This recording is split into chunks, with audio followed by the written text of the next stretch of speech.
पत्थर मारने का संविधान में कहां पर इजाजत है, ये भी बता दीजिए। लेकिन बाबर की विल की जो आपने बात कही, बाबर की विल आपको इतने अच्छी तरीके से पता है, स्कॉलर है ना आप। रिजवान साहब अब आप जवाब दे दीजिए।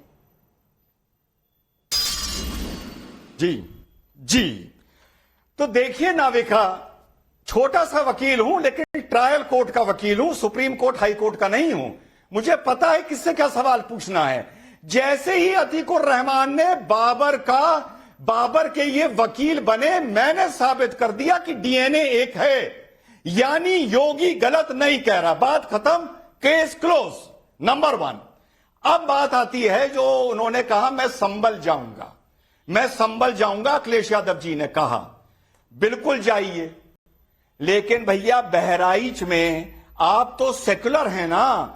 बीजेपी राइट विंग है, फार्सिस्ट है, कम्युनल है, हिंदू मुसलमान करती है। आप तो हिंदू मुसलमान नहीं करते ना, तो आप बिल्कुल संभल जाइए। लेकिन जब राम गोपाल मिश्रा को गोली मारी गई थी हरा झंडा नोचने के लिए, वो भी गलत था, उसे छत पर नहीं चढ़ना चाहिए था। लेकिन छत पर चढ़ने की सजा मौत नहीं हो सकती। तो भैया अखिलेश यादव जी, आप राम गोपाल मिश्रा के घर भी चले जाते। भाई चुनाव तो आप बहराइच से भी लड़ते हैं ना। तो अब आप ये बताइए कि क्या आप हिंदू मुसलमान में फर्क करते हैं या एक समझते हैं? अगर कोई फर्क नहीं है तो आप बहराइच क्यों नहीं गए, और राहुल गांधी बहराइच क्यों नहीं गए? और तीसरी बात, फिर अपनी बात खत्म करूंगा। तहसीन भाई ने कहा कि विपक्ष ये सवाल जरूर पूछेगी कि बाहर से लोग कैसे आ गए, पाकिस्तान के वहां पर कार्ट्रिजेस कैसे आ गए। नाविका ये जरूर पूछेंगे, लेकिन ये नहीं पूछेंगे अरे नाविका इतने पत्थर आ गए जितने ईटे के भट्टे पे पत्थर नहीं होते। बिल्कुल, इस सवाल पर किसी ने कुछ नहीं उठाया। और यही सवाल अनुराग भदौरिया जी, पहला सवाल आपसे जवाब दीजिए। तहसीन आप पर आ रही है। अनुराग भदौरिया जी, बहराइच तो नहीं गए अखिलेश जी? देखिए, बड़ा अच्छा सवाल पूछा है। वही नाविका जी मैं पूछना चाहता हूं कि वो लखनऊ में बहुत दूर नहीं है, भारतीय जनता पार्टी की सरकार पूरी की पूरी कैबिनेट यहां रहती है। मात्र 7-8 किलोमीटर दूर लखनऊ में विकास नगर में अमन गौतम की पुलिस कस्टडी में मौत हो गई।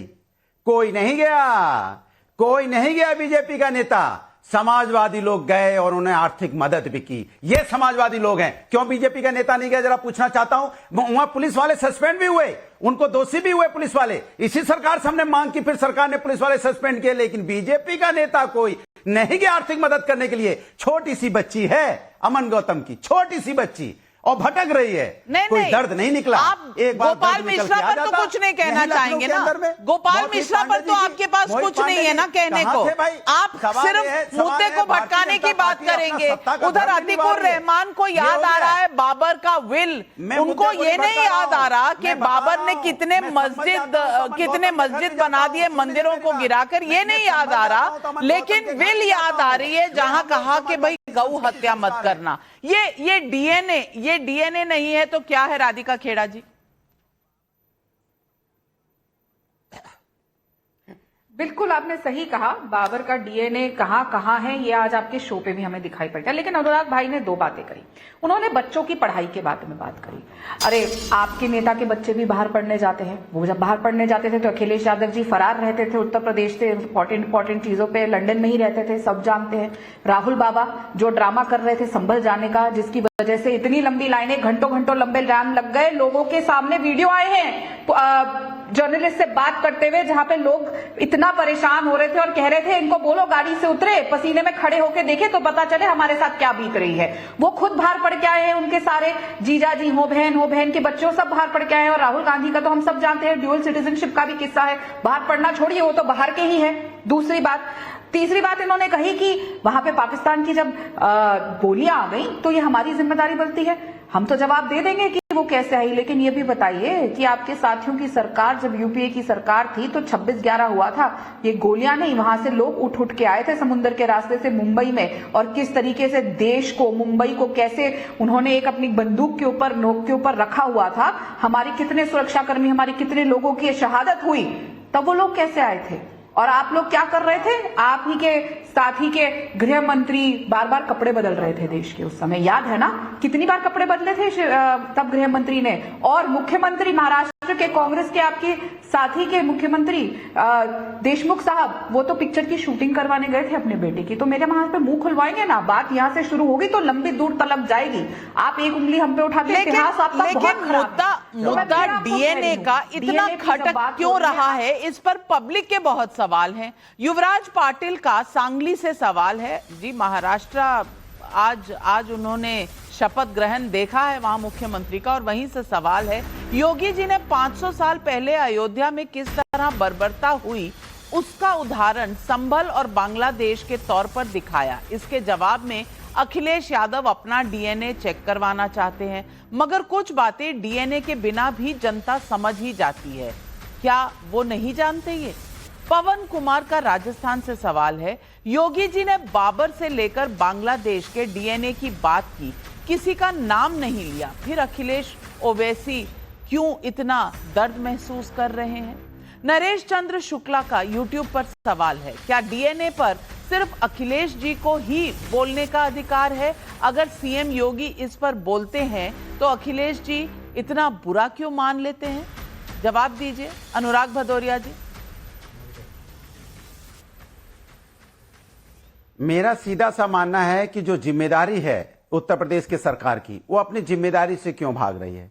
उनकी जिम्मेदारी है कि जवाब देना चाहिए कि संभल में दंगा क्यों हो गया, पुलिस प्रशासन वहां फेल क्यों हो गया, इंटेलिजेंस डिपार्टमेंट फेल क्यों हो गया, आपने सैनिटाइज क्यों नहीं किया, क्यों नहीं ड्रोन कैमरा वहां पे लगाया जिससे आपको पता चल जाता है कि वहां पे पत्थर कहां से आ गए। छू मंतर से तो पत्थर आए नहीं, छू मंतर से तो भीड़ आ नहीं गई। इसका जवाब जरूर आना चाहिए। मैं जानती हूं कि ये सवाल सही है, ड्रोन का फुटेज है, सब कुछ वीडियो में कैद है, इसका जवाब जरूर आना चाहिए, लेकिन जवाब ये भी तो आना चाहिए इतने पत्थर कहां से आ गए और ये पत्थरबाज कहां से आ गए। ये सवाल तो आप कभी नहीं पूछते, क्यों नहीं पूछते अनुराग भदौरिया?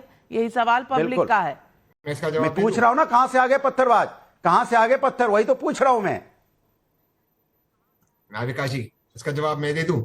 कवर तो फायर पूरा है आपका, ये पत्थर कैसे आए, लेकिन तहसीन भाई रिजवान साहब ने आपसे सवाल पूछा, एक सवाल मैं भी ऐड कर देती हूँ। बाबर के मजार पे जाने वाले लंबी लिस्ट है गांधी परिवार से, इंदिरा गांधी, राजीव गांधी, राहुल गांधी। तो अगर बाबर से डीएनए की बात हो गई तो इतना बुरा क्यों मनाते हैं? साजिश है, साजिश भी तो पता चलनी चाहिए। जवाब दे देता हूं। ऐसे जिन्ना के मजर पे जाकर सजदा करने वाले और कहने वाले कि जिन्ना से ज्यादा इस मुल्क में कोई सेक्युलर व्यक्ति नहीं था, वो कौन थे? वो आप भी जानते हैं नाविका जी, और मैं भी जानता हूं।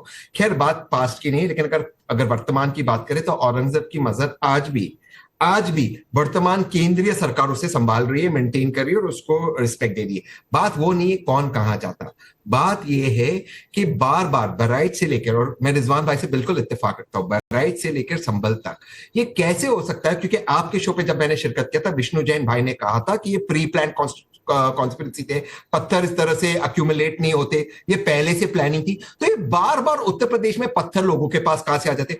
जब माननीय प्रधानमंत्री जी ने आपको कहा था 8 नवंबर को 2016 में नोटबंदी के बाद कोई पत्थरबाजी नहीं होगी, तो या तो ये भाजपा के करवा रही है, इससे फायदा किसका हो रहा? भाजपा का और एमआईएम का हो रहा, या तो ये इनकॉम्पिटेंट सरकार है। दोनों अगर आप फॉर्मूला देख लीजिए, सरकार को जाना चाहिए। बस हमारी यही मांग है, सरकार जाएगी, देश में खुशहाली आएगी, बस इससे ज्यादा हम क्या कह रहे हैं?